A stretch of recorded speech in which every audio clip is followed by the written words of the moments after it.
gente, tudo bom?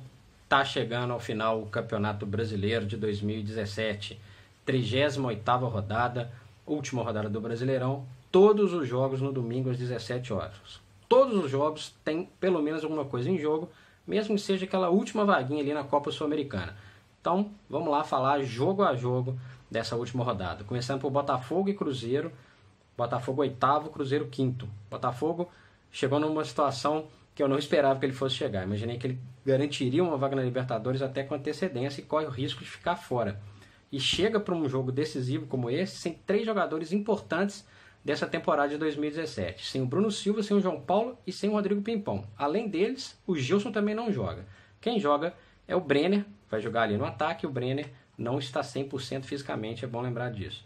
O Cruzeiro não tem o Léo, joga o Murilo. O Romero vai jogar na lateral direita. O Fábio, mais uma vez, deve ficar de fora para a entrada do Rafael. E o Arrascaeta vai jogar um pouquinho mais avançado. Vou de empate nesse jogo no Rio de Janeiro. Rio de Janeiro que vai ter também Vasco, 7º colocado, contra Ponte Preta, 19ª colocada e já rebaixada. Jogo para São Januário lotado, já foram vendidos praticamente todos os ingressos. O Vasco tem como novidade o Gilberto no lateral e o Caio Monteiro deve ocupar a vaga do André Rios no ataque. A Ponte Preta, pior visitante do campeonato, não vai ter o Rodrigo, né? Por motivos óbvios, né? Foi expulso depois daquela cena lamentável com a partida contra o Vitória. O Marlon ocupa a vaga. E não tem o Sheik, aliás, já não tinha o Sheik há algum tempo, né? Fez um campeonato muito abaixo, assim como o substituto dele em boa parte dos jogos, o Léo Gamalho. Foi de Vasco nesse jogo. Santos, 4º colocado, contra o Avaí, 18º. O Santos também tem uma pretensão pequena nesse campeonato. O Santos pode chegar até o vice-campeonato, o que significaria um pouco mais de dinheiro. O Cruzeiro, por exemplo, também precisa manter a 5ª colocação para ter uma premiação melhor da CBF no final do campeonato. O Santos vai para esse jogo sem o Ricardo Oliveira, joga o Kaique, e sem o Alisson, quem deve jogar é o Matheus Jesus. O Avaí tem um retorno importantíssimo para essa partida, é o Júnior Dutra, artilheiro do time no campeonato, com 9 gols. O Avaí conseguiu alguma surpresa, alguns resultados, alguns pontos preciosos jogando fora de casa. Eu acho que o Avaí vai conseguir um empate na Vila Belmiro. Não sei se vai ser o suficiente para escapar do rebaixamento. São Paulo, 12º colocado, contra o Bahia, 11º. O Bahia tem 2% de chance de chegar a Libertadores, segundo o site Infobola.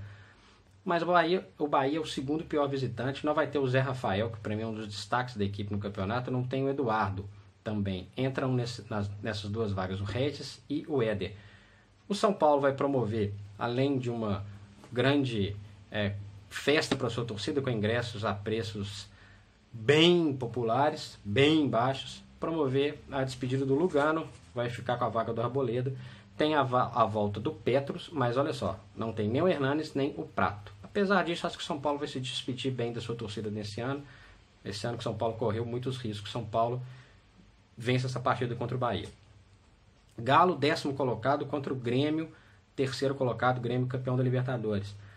O Galo, que ainda tem 31% de chance de chegar à Libertadores, segundo o Infobola, não vai ter o Iago, tá fora. Quem joga é o Adilson. O Iago tomou a posição do Adilson, mas o Adilson vai jogar esse último jogo.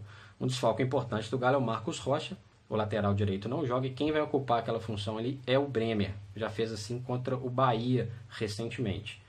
O Grêmio não vai ter nem o Renato Gaúcho em Belo Horizonte. O Grêmio, inclusive, que é um adversário osso duro para o Galo em BH. O Galo não venceu o Grêmio jogando no Horto, né, desde a reforma do Estádio Independência, em 2012. É um adversário muito difícil de ser batido. Mas, na minha opinião, com o seu time D, E, F, um time completamente com foco em outra competição, nada mais, nada menos do que o Mundial de Clubes, acho que dessa vez o Galo quebra esse tabu, o Galo vence essa partida contra o Grêmio, na minha opinião. Atlético Paranaense, 13º, contra o Palmeiras, 2º colocado no campeonato e melhor time do retorno. Palmeiras, para se garantir com o vice-campeonato, precisa apenas de vencer essa partida. Não vai ter o Dracena, não tem o Borja, provavelmente nessa vaga o William ou o Davidson, e não tem também o Felipe Melo. O Atlético Paranaense não tem o Paulo André, não tem o Nicão, não tem o Lúcio Gonzalez e não tem o Guilherme. Consideráveis os desfalques do Furacão. Vou de Palmeiras nessa partida em Curitiba. Sport, 17º colocado, contra o Corinthians, campeão e mais ou menos naquele estilo do Grêmio, né? Cássio, Balbuena e Gabriel são os titulares garantidos nesse momento. Nem o Jô, que disputa a artilharia do campeonato com o Henrique Dourado, vai para Recife. O Sport mantém o time pelo quarto jogo seguido, conseguiu uma sobrevida, apesar disso ainda é o pior time do retorno. Muitas apostas no André. O André, ele é o terceiro melhor artilheiro do campeonato, 15 gols no campeonato, tá atrás só do Jô e do Henrique Dourado. Pega esse time, vai fazer valer a lei do ex nessa partida em Recife, o André? Bom, o fato é que o Sport tem muito mais interesse nesse jogo, eu vou de Sport nessa partida. Vitória, 15º colocado, contra Flamengo, 6º colocado. O Vitória não tem o Wallace, não tem o lateral Jefferson e também não tem o atacante Trellis. O Vitória precisa só dele para se manter na Série A. Tem que vencer a partida contra o Flamengo. O Flamengo que pode levar o Campeonato Brasileiro para o G9, abrir mais uma vaga na Libertadores, caso vença a Sul-Americana.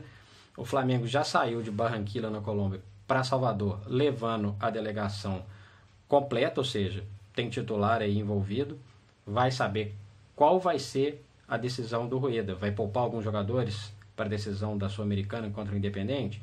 Vai com a carga máxima contra o Vitória para tentar garantir pelo Campeonato Brasileiro uma vaga na Libertadores? É uma decisão difícil aí. Se poupar aqui, pode perder lá. Se não poupar aqui, pode perder depois na Sul-Americana. Enfim, o fato é que eu acho que o Vitória está com um foco muito maior nessa partida do que o Flamengo, que tem mais chances de ir para a Libertadores. Inclusive, até se perder, o Flamengo pode conseguir essa vaga. Vou de Vitória nessa partida. Atlético Goianiense, 20º colocado. Essa aí já é uma posição garantida, lanterna do Atlético Paranaense. Contra o Fluminense, 14º colocado. O Fluminense tem Henrique Dourado. Que quer terminar como artilheiro isolado do campeonato. Pensa também numa vaga na Sul-Americana. E não vai ter nem o Marlon, nem o Marcos Júnior. O Atlético Goianiense não tem a zaga, Gilvan e William Alves. O Fluminense tem muito mais interesse nesse jogo, né? Não só o Henrique Dourado tem, o Fluminense tem interesse. Eu vou de Fluminense nessa partida. Chapecoense, 9ª colocada, 43% de chance de chegar à Libertadores, segundo a Infobola, contra o Coritiba, 16º colocado. Coritiba não vai ter o Alan Santos, o Dodô, o Henrique Almeida. Esses estão vetados. Não tem o Erley e não tem o Ian. Terceiro amarelo para eles. O Kleber é um jogador experiente que vai começar essa partida. Do lado da Chapecoense, 9ª colocada, mais uma vez aplaudiu o ano da Chapecoense, um ano de recuperação. Chega na última rodada do Campeonato Brasileiro, não só tendo cumprido o seu desejo maior, que era se manter na Série A, como chega com chance de ir para a Libertadores, hein? É impressionante. Se fosse um G9, por exemplo, estaria garantido nesse momento.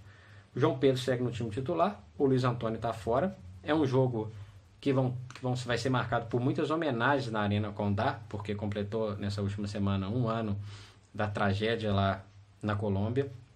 Então é um jogo que tem uma carga emocional muito grande. Apesar dos dois terem interesse, se o Coritiba vencer, o Coritiba não cai. Mas eu acho que a Chapecoense muito mais ligada, muito mais motivada do que o Coritiba. Eu vou de Chape nesse jogo. Então aí meus palpites. Lembrando que na última rodada, por curiosidade e também por solicitação do pessoal que acompanha aqui o canal, pediram para falar dos meus erros e acertos, né? Bom, eu acertei 6 jogos e errei 4 na última rodada. Os 4 que eu errei. Apostei no Bahia contra a Chape venceu. Apostei no Cruzeiro contra o Vasco, deu Vasco. Apostei no Coritiba contra o São Paulo venceu. E apostei no empate entre Flamengo e Santos, o Santos venceu no Rio de Janeiro. Tem muitas outras sugestões que todos me repassaram. É uma questão que eu vou pensar direitinho a partir dos próximos campeonatos que eu vou fazer aqui, os comentários, as análises, os palpites, as dicas, né? A gente pedindo, por exemplo, o placar do jogo. É uma questão que eu vou pensar para o próximo ano. Termina aqui, então, essa 38ª rodada do Campeonato Brasileiro. Ano que vem, certamente, tem mais palpites, mas o canal não para até lá. Tem muito livro aqui que eu vou indicar para vocês. Tem muita coisa sobre a Copa do Mundo. Já rolou o sorteio, os grupos estão definidos. Vou mostrar algumas camisas de seleções que vão jogar a Copa do Mundo. Tem muita coisa ainda para vir aqui no canal. Não deixe de se inscrever e em breve vai ter mais novidades. É isso, um abraço, até a próxima.